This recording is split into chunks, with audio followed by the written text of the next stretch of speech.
Today we're going to talk a little bit about how to make menstrual pads for us, the key components of our menstrual pads, and we're going to walk through the actual sewing of a menstrual pad.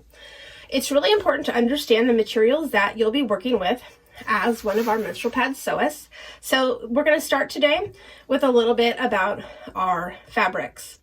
Today I have 3 of our most common patterns that we use.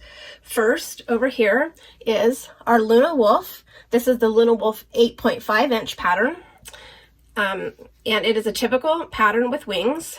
That is one of the most common menstrual pad patterns.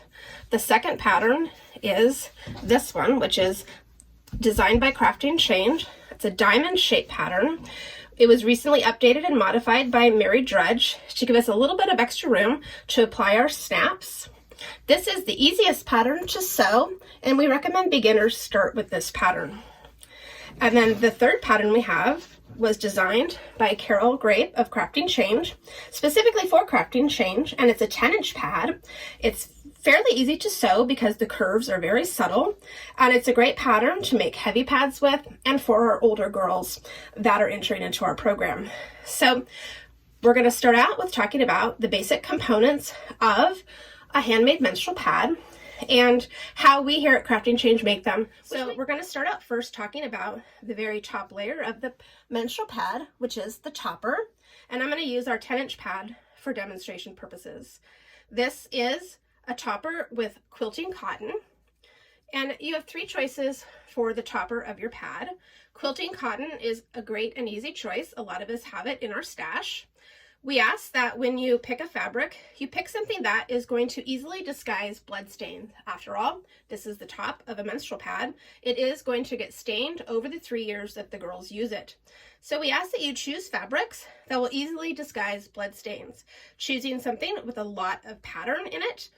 Do not use pastels or whites or light colors. Choosing brights, darks, heavily patterned.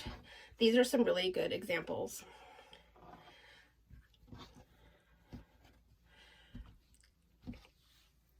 Solid colors are fine as long as they are black, dark purple, forest green, something that's going to really easily hide blood stains. I'm just showing you some really good examples of some toppers here.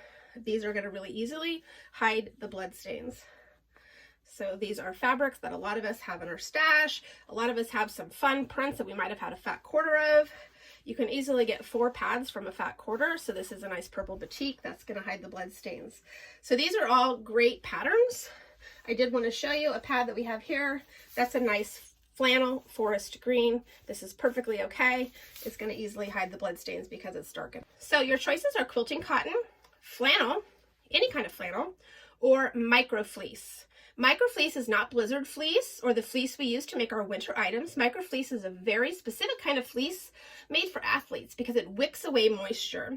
You can get micro fleece from Wazoodle, where we get our Zorb and our pull from. And that's a great topper as it will wick the moisture away from the body and into the core. The next layer that I want to talk about in our pads is our middle layer, our core, which actually soaks up the moisture. And the only core that we use at Crafting Change for the Keep Girls in School campaign is Zorb, Z-O-R-B. And Zorb is manufactured and copyrighted and patented by Wazoodle in Pennsylvania, right here in the USA. Zorb is an amazing product. It can take up to 10 to 12 times the moisture that's put on it within 2 seconds. You're going to cut your Zorb for whatever pattern you've chosen to use. So as you can see, all of these are different sizes based on what we're using. If you're using Zorb for a medium pad, you're going to just use 1 core. If you're going to make a heavy pad, then you're going to use 2 pieces of Zorb. When you use 2 pieces of Zorb, you're going to take it over your sewing machine and you're just going to sew the 2 pieces together. I used a zigzag stitch here. You can also just straight stitch it. I like the zigzag stitch because it tends to kind of compress it together a little bit better, make it easier for me when I sew, but you're perfectly okay using a straight stitch. You can also take it to your serger. This is the only part of the pad that can be serged, so you can take it over your serger and serge the two together if you like. The final part of our pad is the polyurethane laminate waterproof bottom of our pad. Polyurethane laminate, or as we call it, PUL, P-U-L, is just fabric that has had a lamination put on the bottom of it, and it makes it a little shiny here. And this is what makes it waterproof. So it's just fabric that's been laminated on one side. The laminated side always goes to the inside of your pad. So you can get PUL in solid colors. You can get it in all kinds of patterns, which I'll show you some. But regardless of whether your PUL is solid or designed and patterned, the shiny side goes on the inside of the menstrual pad. So the pad would end up being like this if we stacked it all together, with the shiny side of the PUL on the inside, whether it was solid or patterned. And if the shiny side happened to be on the patterned side, that would still go on the inside, because occasionally you'll get a piece of PUL and that's what it looks like. It does not matter. This is what makes our pads waterproof. All of the moisture is going to now go on the inside. So I'm going to show you some good examples of some PUL that we have. This is PUL from a company called Mook in Canada. They do sell a lot of their PUL on Amazon. They are a wholesale only. We get our PUL in bulk from them in Canada. And so you can order directly from us at Crafting Change. This is Wazoo PUL. Here's some other really cute PUL. There are all different kinds of PUL out there. So, okay, let's talk a little bit about thread. When you're sewing these, you want to make sure that you use a very nice polyester thread. We don't want to use cotton because cotton wicks. And we don't want to have the moisture pulled back up to the body. So we want to use a nice polyester thread. Don't want to use white. And we also don't want to match. We don't want to have the thread be black. That's just going to blend in, because we tell the girls to look for the thread so they know the side with the thread goes towards their body. So for instance, on this one, I'm going to probably use like a bright pink or a bright orange or a bright purple. So it's going to stand out. The other thing we want to make sure you do when you're sewing these, and we'll go over this when I step over to my sewing machine, is when you're making a heavy pad, this is my heavy pad, when you go over to your sewing machine and you sew this onto your topper, this is exactly what you're going to do, is you're going to sew it onto your topper. And I don't normally use pins because I'm pretty comfortable doing it, but you can either use a basting spray or you can put, you know, a pin in here. So go through all the layers, make sure it's going to be on there. You can put another one down here, but just to show you, what you're going to do is you're going to sew this around onto the chopper. This is a heavy though, so I've sewed it around once. I'm now going to sew around a second time, or I'm going to do like a figure 8 for my second. So sew around a second time, you know, with making a little channel, or make a figure 8. And why we do that is because then what's going to show up here is I have my one set of lines that tells the girl that goes next to the body. And when she sees that second set of lines, she knows this is a heavy pad. And so when she sees that pad versus this pad that just has one line, she knows this is a lighter pad, the medium pad. She knows this pad is going to last her all night long or all day in school. And so she's going to save this for her heavier days. We wanted to give a little bit of advice on making your own templates. After you've chosen your pattern that you're going to use for your pad making, you're going to print out the paper pattern from our website. And once you've printed out the paper pattern, obviously check the little 1-inch square to make sure your scale of your pattern is correct. Very important for any pattern you use from a website, the PDF pattern. Once you've printed it out and your scale is correct, go to your local dollar store and pick up one of these little vinyl placemats for $1.25, and then trace your paper pattern on here and cut it out with your utility scissors or your kitchen shears, not your good sewing scissors. And then you'll have a really nice and sturdy template to cut out your pattern. And so this is obviously going to be what you use to cut out your Zorb, and then this one will be to cut out your topper and your pull. Very easy like that. And here we've made one from 2 different placemats for the Luna Wolf pattern. And then we have one over here from obviously a Minnie Mouse placemat for another pattern.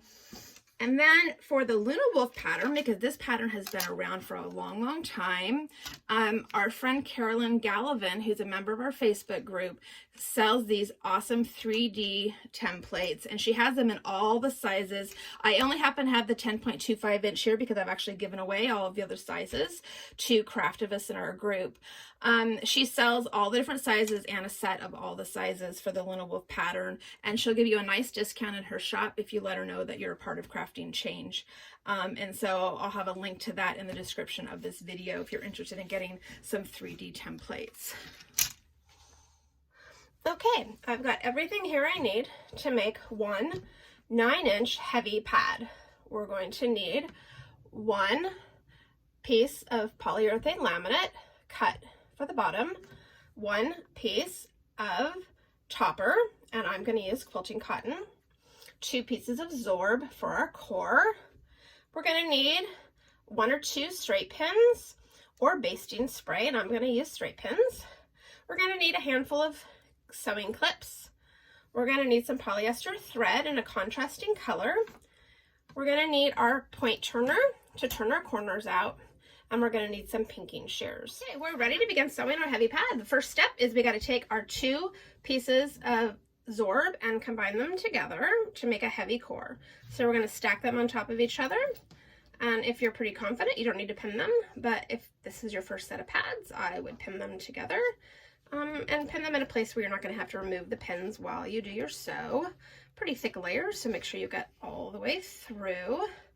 And we're going to do just about 1/4 inch all the way around. This isn't precise sewing, no one's going to see it. And you can do it with a straight stitch or a zigzag. I like to do a zigzag stitch. I do mine with a stitch length of about 2.5. And I do mine with a zigzag width of about 3.5 because you don't want it to be too narrow and bunching up. You're just trying to quickly go around and get them sewn together. Okay, now we're back. We've sewn our 2 layers of our pad together. I use my zigzag stitch at about 1/4 inch. I was playing a little bit of game of Bob and Chicken and I clearly lost, but I went ahead and got my machine threaded with my green thread that I'm going to be using anyways. So here we go. So I'm using a nice polyester contrasting thread that will show up nicely. So what we're going to do, I'm going to go ahead and take my pins out here, and then I'm going to grab my topper fabric. And what we do here is our tops. This is the 9-inch Crafting Change pattern. The tops are rounded, the wings are flat. That's how you know the top from the bottom. What you do is you take your core and you kind of center it between, leaving about the same amount of space between the top and the bottom, and you kind of just center it on here. You don't have to get crazy and measure. You can eyeball it, feel good about it, and I feel pretty good about that. So that's where I'm going to leave it. You can use a basting spray so it'll stick. If you're confident that it's not going to move around, you can just leave it. Also, you can put 2 pins in here. This is the only part of the process we use pins. Once you're using your pull, you're never going to use pins because it is waterproof, and if we use pins, we obviously are poking a hole in something waterproof. But we can use pins at this stage. I'm gonna make sure it didn't bunch up. Looks good. Now, I'm gonna go over there and I'm going to sew once around, and then I've made a heavy pad, so I'm gonna go do a little figure 8, and I sewed once around right there, kind of really close to my zigzag stitch, and then I just did a little figure 8. You can also just do a second set, you know, about 1/4 inch apart. This is what it looks like on top. It's clear that there's a second set of stitching. It's nothing fancy, it's nothing pretty, but it shows the girls that there is a second set of stitching on there. So, and that's it for the top of this. Now we're going to bring out our pole, and now we take our layer of pole and we take the top of our pad and we put right sides together. You do not want to use pins here because that would be poking holes into the pole.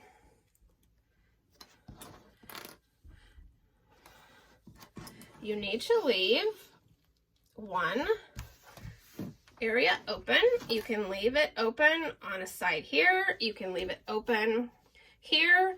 On heavy pads, sometimes it is difficult to get it through a wing, but it's doable. I often just leave a side open, like here. It's a lot easier if you just leave it open, but remember where your opening needs to be. If you need to like flag that somehow, put a Sharpie mark there, do it. However you need to mark it, but make sure you leave an opening. So I'm gonna go and I'm gonna start sewing right here. I'm gonna back tack, and then I'm gonna go all the way around to here. I'm gonna back tack. Okay, now we're back. And I have sewn. I have left my opening right there, and I've sewn about 1/4 inch all the way around. Now what we're gonna do is we're gonna take our pinking shears and we're gonna take, I just take all of this off. You can go just around the corners, but I just like to take all of it off. It makes for a much less bulkier pad. I just trim it all. Make sure you don't go through your seam. This makes a much less bulkier pad. It makes it easier when we apply our Kam Snaps. Get that out of the way. Now, the next step is we need to turn it. So we're gonna grab here, and then I usually just go down to the bottom, and I grab the bottom first and pull it through. And then the rest will follow. Okay, just like that. First thing I do is I take my finger and I make my finger go all the way around it first. Okay, and then the next thing we're gonna do is we're gonna get our point turner. We're not gonna use our pointy end. We're gonna use this nice little round end right here. And we're just gonna kind of put it up there and help round out everything. You can kind of see it working. It's magic right there.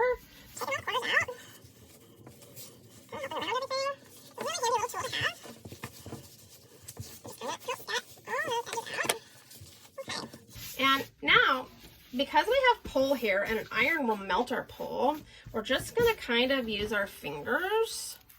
Oh, and I can get that a little bit more with this right there. I get that a little bit better. Because now we need, obviously we have to close my edge, but we're going to top stitch. And this is the only time that we're sewing through our pole, but we're doing it at the very, very edge. So we're going to top stitch all the way around our pad, and we're going to close up our opening. Fold that in, and like that. Make it look like it's just part of the seam. Looks pretty good. I need to put more than I need to here just to hold it really good. That looks pretty good. But I just go all the way around and kind of finger press it. We're gonna take this over to our machine, and then we're gonna put a top stitch all the way around this. And that is a completed pad. If you have a Kam Snap maker, you can attach your Kam Snaps now. If you don't, you can send your pads just like this to Crafting Change headquarters. We ask that you bundle your pads by the size of the pad and the weight of the pad. So that's it. That's what it looks like. I'm going to attach some Kam Snaps to this. We have a great video that Carol made for how to apply Kam Snaps, so I don't need to actually show you how to apply them. But I just wanted to reinforce that you need to be using the plastic Kam Snaps for your menstrual pads if you're going to be applying them. It is okay, however, to send your pads to us to apply, but we do encourage you to try to learn how to do it yourself. Okay, I have applied my snaps, and now I'm going to test and make sure I get that snapping sound. If you don't get the snapping sound, they are not applied correctly, so you should be listening for it. When you press, you want to listen for the snap. My other one. Yep, I got the snap. You want to try it a couple times. And then when you fold your pads up that are snapped, you want to fold them up with the pull side on the outside, because this is how we put them in our kits. Snap, snap. One nicely folded heavy pad ready to go into a kit. And then you just separate them by size. And then I test it a couple times. Yep, listen to that crisp snapping sound. We're going to put it in a bag with our other pads that we've completed, labeled by the size of the pad and the weight, medium or heavy, so we know what kind of kit to put it in, and we will get it shipped off to Ghana. I want to thank you so much for being a part of the Keep Girls in School campaign with the Yonkofa Project and Crafting Change, and I hope that this information was helpful for you. And if you have any questions, look in the description section of this video on how to reach us. And as always, you can look at craftingchange.org for information.